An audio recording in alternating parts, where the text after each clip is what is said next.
He was just another driver heading through a small southern town. Or at least, that's what the officer thought. But a traffic stop, driven by racial profiling, would end in sirens, a gunshot, and a revelation that would silence the entire department. This wasn't just a black woman behind the wheel. She was one of the highest-ranking officers in the US military, and the cop who pulled the trigger had no idea how far up the chain of command his mistake would echo. This is the true power of identity and the cost of judging by appearance alone. The story began with. The road stretched endlessly, winding through tall pines and dusty fields that smelled faintly of honeysuckle and diesel. Rachel Harris kept her hands at 10 and 2, her eyes steady on the horizon as the sun dipped lower behind her. The town was small, quiet, the kind of place where everyone knew each other's names and strangers raised eyebrows. But Rachel wasn't here to make friends. This was a work trip, 2 days max, a base inspection,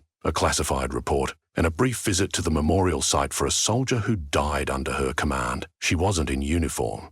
She hadn't worn it off duty in years. She didn't like the stares it drew, especially in places like this. Her badge was clipped inside her jacket, her weapon locked in the glove compartment. Everything was as it should be. The rental car, a grey Dodge Charger, cruised at the speed limit. Jazz played quietly on the radio. Her phone buzzed with a calendar reminder. Meeting tomorrow, 800 hours. Then the lights appeared, blue and red, flashing fast. Rachel's chest tightened, but her face remained calm. She checked her speed. Perfect. Signal on. She pulled over and rolled down her window, cutting the engine. Her hands rested visibly on the wheel.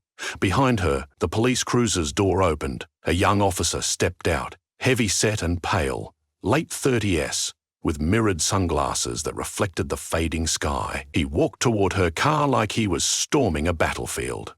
Rachel exhaled slowly. "License and registration," he barked. "Good evening, officer," she said calmly. "Can you tell me why I was pulled over?" "License and registration," he repeated, louder this time. She reached slowly into her glove box, retrieving her ID and car papers. "I'm reaching now," she said, her tone even. He snatched the documents from her hand and glanced at them. "You from DC?" "Yes. What brings you out here?" "Work." "What kind of work?" "Federal?" He frowned. "What agency?" "I'd be happy to explain if you can tell me the reason for the stop." "I ask the questions," he snapped. "Step out of the vehicle." She hesitated for only a second. "Is there a problem, officer?" "You resisting?" "No," she said quietly. "I just want to understand." "I said out." She opened the door and stepped out slowly, keeping her hands in view. "Hands on the hood, now." She did as instructed, placing her palms against the warm metal. A breeze rustled the nearby trees. The air felt heavier now. He moved behind her, brushing aside her jacket and spotting her badge clipped to the inside. He ripped it free and looked at it. "What's this?" "My ID." "You military?" "Yes. This says Colonel." "That's correct." He stared at it for a moment, then laughed.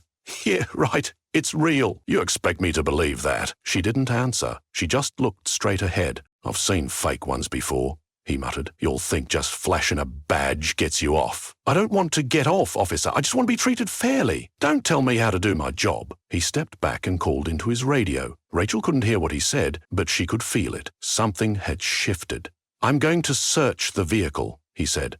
"I don't consent to a search," she replied calmly. "I don't care." He opened the driver's door, looked around, then yanked open the glove compartment. The gun was there, holstered, locked, regulation issue. "Got a gun here," he shouted. "It's registered. I'm authorized under federal law to carry." "Get on the ground, officer. I said get on the ground." Rachel turned her head slightly. "Please, don't escalate this." "You think you're in control here?" he shouted. "You think just 'cause you got a little badge I won't put you down?" A neighbor across the street came out of their house, phone in hand. "You don't have to yell," the woman called. "She ain't done nothing." "Ma'am, go back inside," the officer ordered. Rachel stayed calm, but the tension was a storm now. The officer's hand moved, and before Rachel could blink, bang! Pain tore through her shoulder. The world spun. She dropped to the pavement, breath gone, vision blurring. "I didn't move," she whispered, blinking through the shock. "I didn't move." People screamed. Someone called 911. The woman across the street was recording everything. Another cruiser pulled up, then another, then a third. A tall black man in a sharp suit stepped out of the second car, followed by 2 military police officers. The suited man stormed toward the scene. "What the hell is going on here?" The officer stepped back, eyes wide. She had a gun. She said she was military. I didn't know if it was real." The man ignored him and dropped to Rachel's side. "Colonel Harris? Rachel?" She looked up through tears. "Sir, you're going to be okay." He stood up and turned to the officer. "You just shot a U.S. Army colonel, one of the highest-ranking women in the Eastern Command. She's been awarded the Bronze Star. She's a combat veteran, and she was here on official orders from the Department of Defense." The officer's face turned to ash. "Oh, I didn't know. You didn't ask." "She didn't look." "Didn't look like what?" the man snapped. The crowd was larger now.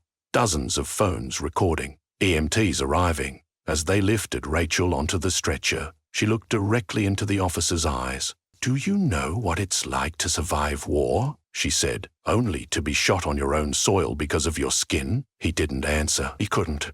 3 days later, a press conference was held. Colonel Harris stood at the podium, arm in a sling, wearing her dress uniform for the first time in years. She didn't speak long, just enough. "This country trained me to protect it, to serve with honor. But sometimes, no matter how many medals you earn, no matter how high you rise, people don't see the uniform. They only see the color beneath it." Her voice was steady. "This is not just about me. It's about every black man and woman who's ever been pulled over and feared that this time they might not make it home." The silence in the room was heavy. The video had gone viral. National headlines, investigations launched, the officer suspended, likely to be indicted. But Rachel didn't want revenge. She wanted truth. She wanted change.